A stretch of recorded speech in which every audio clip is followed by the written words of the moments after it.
derivative of sine, so it will give us cos x. And if you take the derivative of cos x, so it will give us minus sine x. So if you again taken the derivative of this minus sine x, so it will give us minus cos x. And if you again taken the derivative of minus cos x, so it will again give us sine x. Similarly, if you taken the integration like sine x, if cos x, we have minus sine x, we have minus cos x, the derivative. So here we have taken the derivative of sine and it gives us cos x.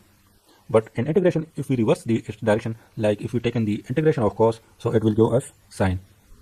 Similarly, if we taken the integration of minus sine x, so it will give us cos. And here, if we reverse its direction like this, so if we taken the integration of sine x, so it will give us minus cos x.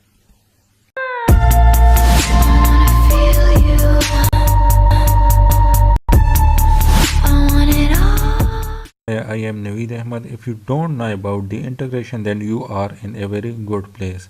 So in today's video, I am discussing about the integration, some basic rule, some tricks related to integration.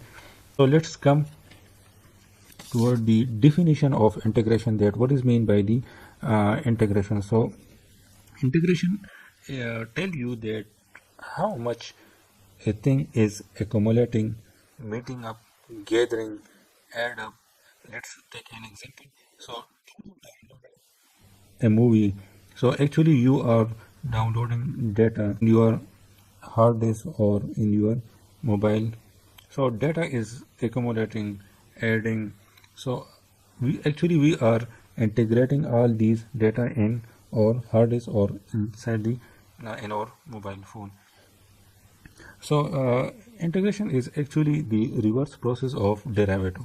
So if we have a function like x square, so if we take it derivative, so it gives us dx square by dx, which is equal to 2x.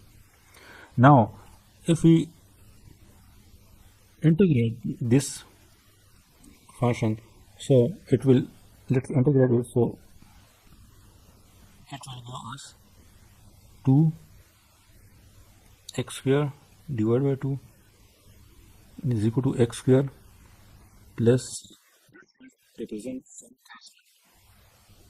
So after some time I will also discuss that why we put c here. So if you see here, we taken the derivative of this function and it gives us 2x, and if we integrate the answer of this function, so it gives us again x square. So you can say that the integration is the reverse of derivative, or derivative is the reverse of integration. So these two, integration and derivative, are interrelated.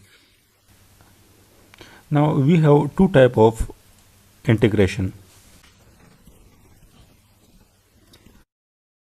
One type of integration is known as definite integration, and another one is the indefinite integration. So if you see here, this is the indefinite integration. In indefinite integration, we have no limit, because here if you see to this integration, limit are not present. So that's why this type of integration is known as indefinite integration. While the definite integration, we have limit. Like if I integrate this, we have a function and that is x, and if we integrate this, so it, and also put a limit like from a to b, so it gives us x square divided by 2 for a limit of a to b. So this type of integration is known as definite integration. And also one thing you also remember in your mind, that in definite integration we not put c, like here we have indefinite integration, so that's why in the answer we put the constant c. But here in definite integration we not put this plus c. And also the one question which come in your mind, that why we put the constant c in indefinite integration. So we take an example like y is equal to x to the power 5 plus 7. So if we take the derivative of this, so it gives us 5x to the 4 plus 0. So, and next we have another function which is y is equal to x to the 5 plus 12. And if we take the derivative of this, so it gives us 5x to the 4. So if you see here, we have 7 and here we have 12. Now let's integrate this function. So if we integrate this 5x to the 4, so it will give us x to the 5 divided by 5. So this 5 will cancel out this 5, so it gives us x to the power 5. And if we taken the indefinite integration of this function, so it gives us x to the power 5. It gives us 5x to the 4 dx, so it will be 5x to the 5 divided by 5. So here you see that we have 7 and here you see that we have 12. And as I discussed already, that the derivative and integration are interrelated. So here if you we taken the derivative of this function, so here we get the answer, and we have another function, we also taken the derivative, and here we get the answer. So if we integrate this answer, so it must give us this function, and or if we integrate this answer, so it must give this function. But here as you see, when I integrate this answer, so it gives us only x to the power 5, and here if I integrate this, so it gives us only x to the power 5. So where is 7 and where is 12? So that's why in indefinite integration we represent this 7 and 12 as a constant. We just put plus c here, plus c here.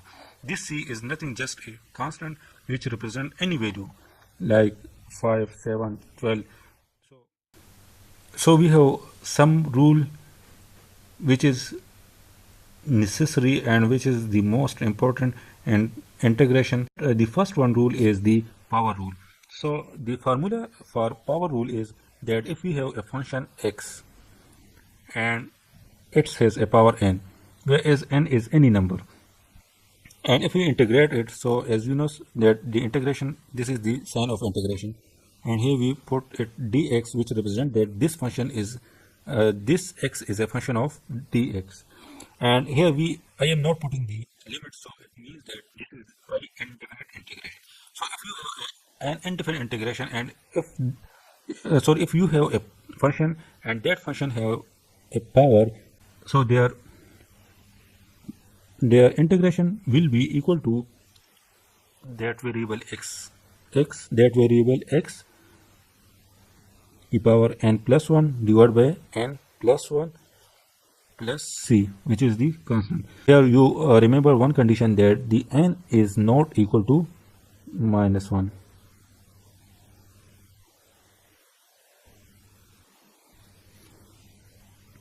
Or you can say that the n plus 1 is not equal to 0. So let's take an example that how we implement. Let's we have x cube minus 6x square plus x plus 1. So if we take the integration of this, so it will be like x cube minus 6x square plus x plus 1 into dx. So taking the integration, here we have 4 terms, 1, 2, 3, 4, and we taken the integration for each term. So it will be like integration of x cube dx minus 6 integration of x square dx plus integration of x dx plus integration of 1 dx. So here we get here we have n is equal to 3, and here we have the formula which is x power n plus 1. So n plus 1, so it will be equal to 3 plus 1, so it will be x power 4 divided by n plus 1, so it will be equal to 4 minus 6. So also one thing you must keep in mind, that here we not put the plus c. Similarly here we also not put the plus c, and here we also not put the plus c. At the end we just put 1c, which represent the constant for all this equation. So it will be 6x cube divided by 3 plus x square. Here we have x to the power 1. So n will be equal to 1. So 1 plus 1 will be equal to square divided by 2 plus this integration will cancel this derivative. So it will simply give us x divided by 1. So this will be equal to x to the power 4 divided by 4 minus 6 x cubed divided by 3 plus x squared divided by 2 plus x plus c. So this is my answer. Now if you want to check that either this answer is correct or not, so for that you again taking the derivative of this answer. So if you taken the derivative and you get the same equation as in the question, so it means that your method and your integration is right. So now after that we discuss the another rule, which is the negative power.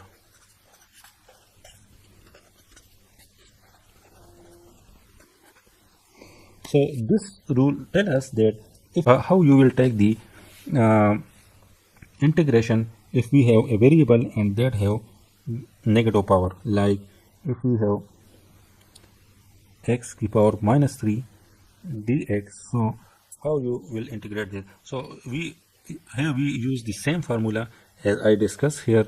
So it will be like x to the power minus 3.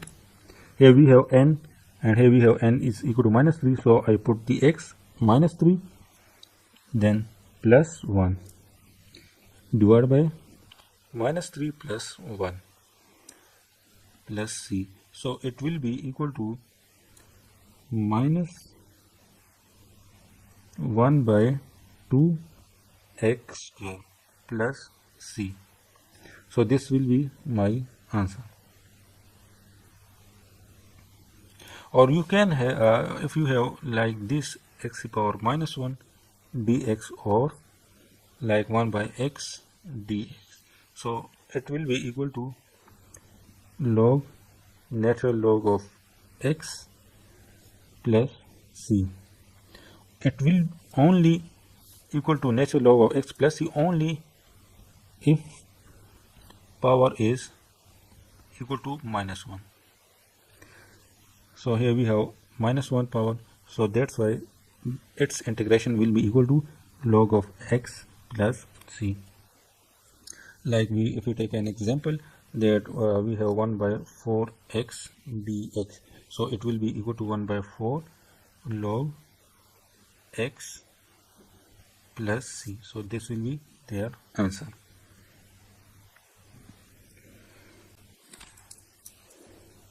If we have a fractional power, so like if we have x to the power 2 by 3 or x to the power 0.56, so how you will integrate these variables?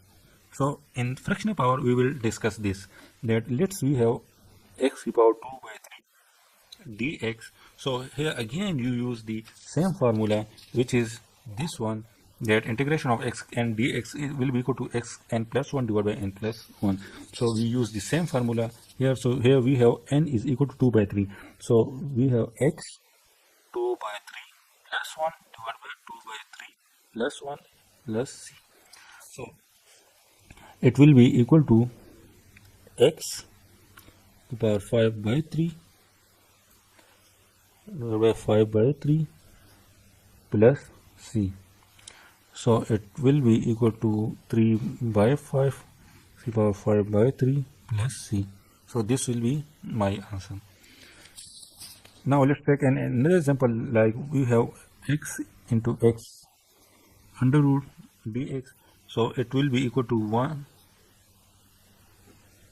So it will be equal to 1 by x power 1 to x power 1 by 2 dx. So if we go further, it will give us 1 by x 3 by 2, and it will give us x minus 3 by 2 dx. So again using the same formula as we used in the above, x minus 3 by 2 plus 1 divided by 3 by 2 plus 1 plus c. So it gives us minus 1 by 2 divided by minus 1 by 2 plus c. So it will give us 2 minus 2 divided by x under root plus c. So this will be your final answer. Now let's come toward the another rule, which is the separate numerator. So let's discuss it by taking an example, like if we have x plus 6 divided by x under root dx. So first break this function into its fraction, like it will be x divided by x under root plus 6 divided by x under root bracket 1 dx. So it will be equal to, if you taken the integration of each terms, so it will be look like this. So here we have x power 1, and here we have 1 by 2 power. So if this x come at the numerator side, so it will be equal to minus 1 by 2 dx plus 6x minus 1 by 2 dx plus c. Sorry, we not put c here. So it will be equal to 1 by 2 dx plus 6x minus 1 by 2 dx. Now apply the integration. So it will give us 1 by 2 plus 1 divided by 1 by 2 plus 1 plus 6x minus 1 by 2 plus 1 divided by minus 1 by 2 plus 1 plus c. So this give us 3 by 2 into 3 divided by 2 plus 6 x to the power 1 by 2 divided by 1 by 2 plus c. So this will be your final answer. Now let's come toward the trigonometry.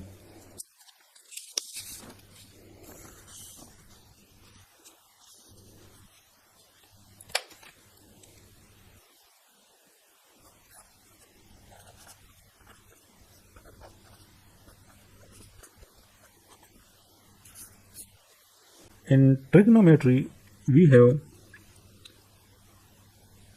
a lot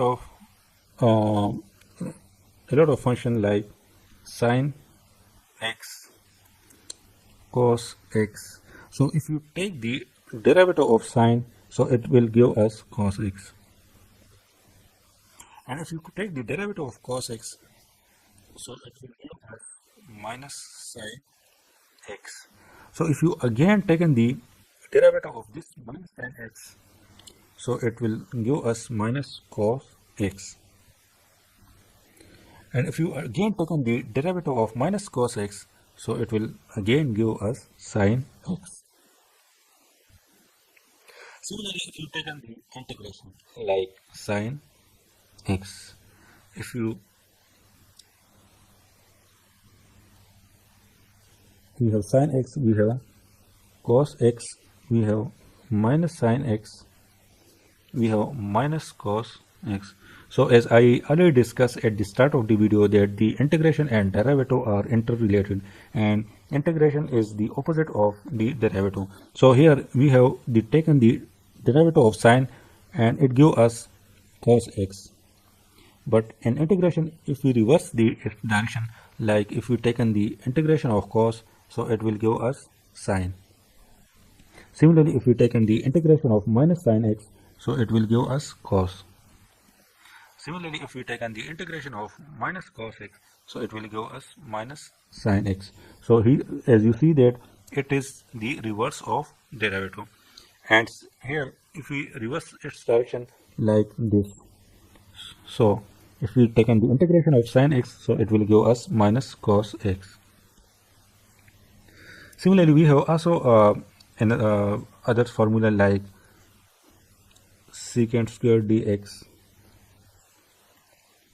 cosecant square x dx,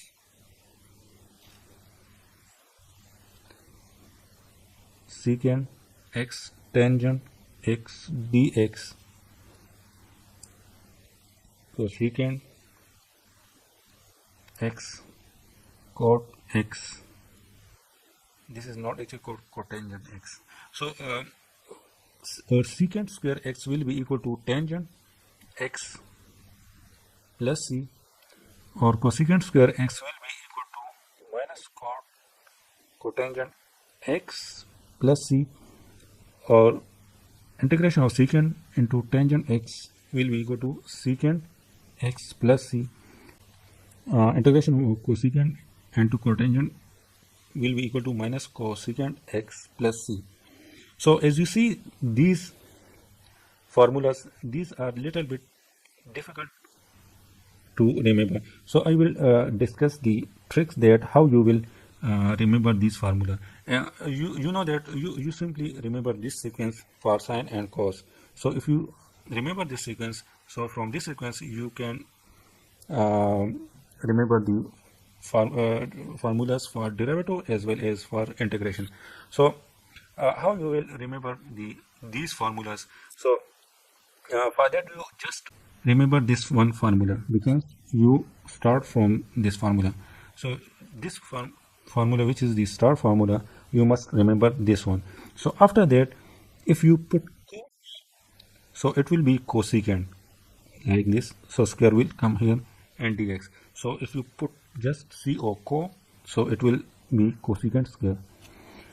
And here we put the co at the start, so this t will come at the end.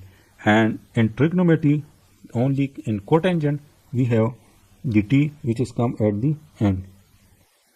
So you remember it like this. So your cosecant square dx will be equal to minus this minus 1. Also you must remember minus cot x plus dx. So from this formula you write this formula. So now from these two formula you can simply write these two. How you write these two, I am discussing it. Here this formula is related to this one, and this formula is related to this one. Here you see that here we have secant square dx. So you just put taken one secant and write it as it is, as I write, and so that tangent will be written at this place. Similarly, in this formula you taken one cosecant and write it at this place, and here we have cotangent, so you just take the cotangent and put it at this place. So now we have left here one cosecant, so one cosecant you put at this place. And similarly here we have only one here we have only one secant, so you put the secant here, and here we have two cosecant, so you put the cosecant here, and the minus sign will be as it is. So from you just remember this formula. So from this formula you find this formula, and from these two formula you can easily remember these two formulas. So in this way you can easily remember these four formulas. Now after that I am discussing some tricks through which you can calculate the integration in a few seconds. So tricks. So let's take the start from some example, like if we have this function like 2x plus 3. So if you want to integrate this function, so it will very difficult, because if you have like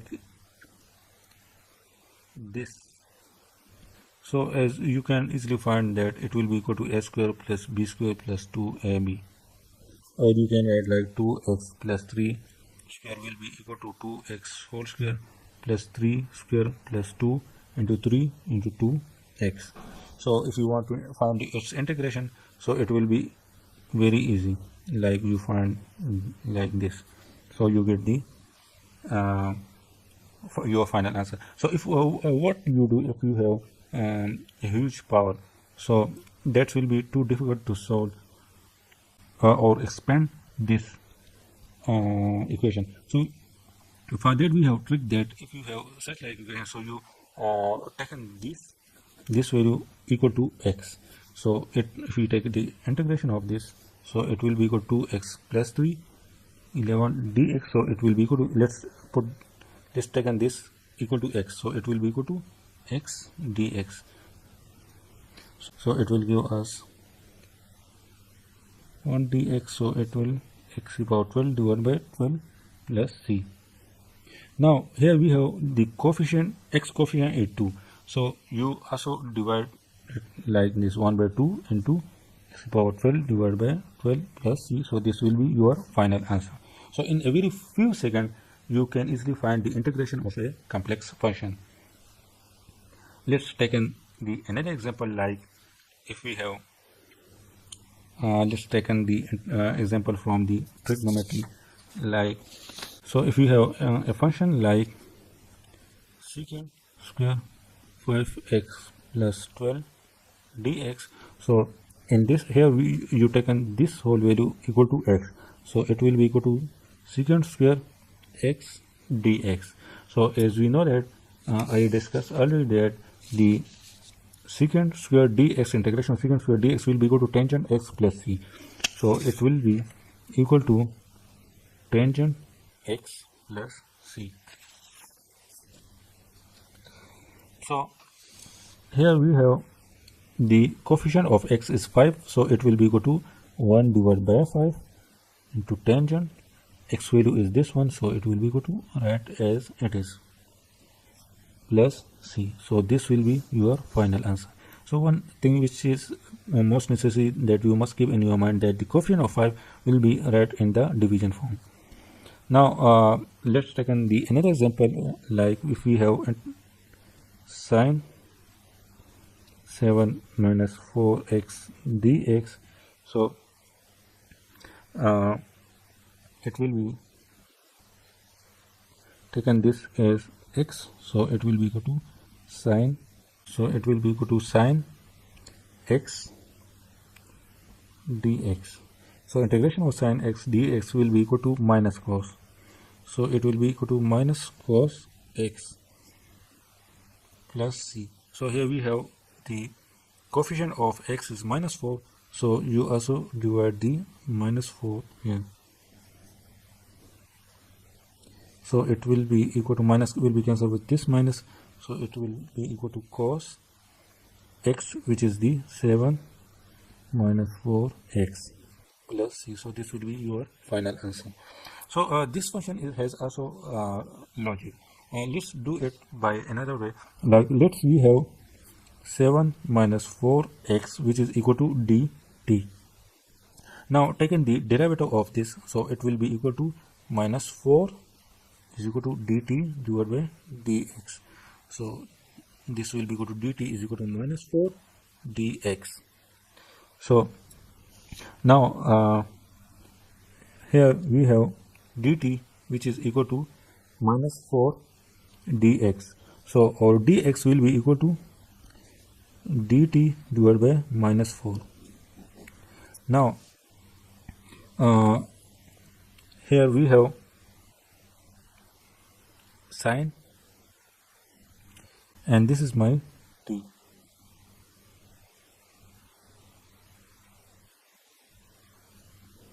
Sorry, here we have t. So when we take the derivative at on both sides, so we get the dt divided by dx. So this is my t. So 7 minus 4x is equal to t. So it will be equal to sine t dx. So as dx is equal to dt divided by 1 minus 4, so it will be equal to minus 4 1 divided by minus 4 into sine t dt. So it will give us 1 by minus 4 into minus cos t plus c. As you know, t is equal to 7 minus 4 x, so it will be equal to cos 7 minus 4x divided by 4 plus c. So you get the same answer as here. Here we have 4. So this method has some logic. And also you have some other type of function, so for which you can use this method, and also this method not taken too much time. Now let's do the last example, last trick, that if we have like this function 1 by 3x plus 2, so how we find the integration of this like function. So it as we know that if we have like this function 1 by x dx, so it will be equal to log x plus c. So similarly here you also write it like log 3x plus 2 plus c, but here we have the coefficient of x is 3, so it will be like 1 by 3. So this will be your final answer. So this is my last example. So these are some tricks which I discuss, and if you have any questions, so you can shoot your question in the comment box. I will try to answer your question.